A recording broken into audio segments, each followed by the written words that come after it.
नदिया किनारे सिकिया उपजी गईले हो, चल सखिया सिक बिन हो, चल सखिया सिक बिन हो।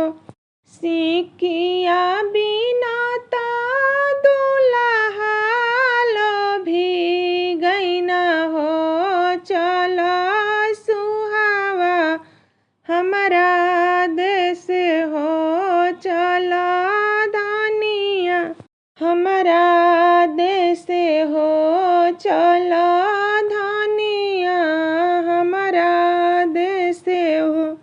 कैसे के चली प्रभु जी रौरा देश हो, पापा बिना रहबी कैसे हो, अम्मा बिना जियब कैसे हो।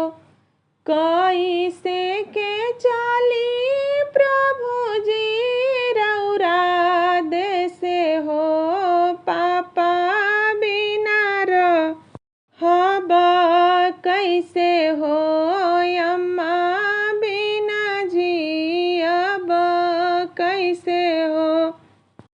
मचिया बैठला सुहावा अम्मा देखिया हो, अपन अम्मा भी सारी दिहा हो, अपन अम्मा भुलाई जइबू हो।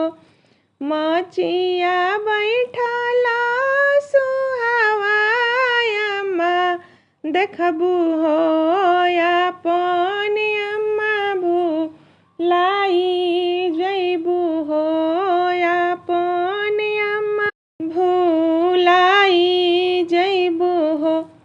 कैसे के चली प्रभु जी रौरा देश हो, चाची बिना रहब कैसे हो, चाचा बिना रहब कैसे हो।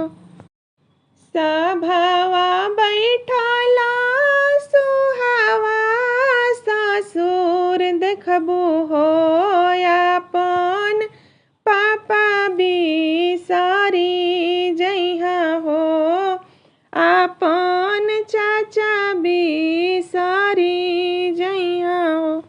कैसे के चली प्रभु जी रौरा देश हो, या भैया बिना रहब कैसे हो, भैया कैसे के चली प्रभु जी रौरा देश हो, भैया बिना रहब कैसे हो, भाभी बिना रहब कैसे हो, भाभी बिना रहबी कैसे हो।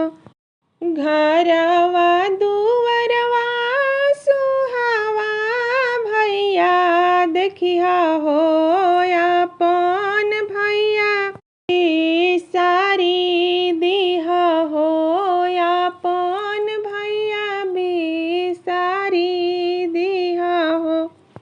राम रसोइया धनी हो, भाभी देखबू हो, अपन भाभी भी सारी देबू हो, अपन भाभी भी सारी देबू हो।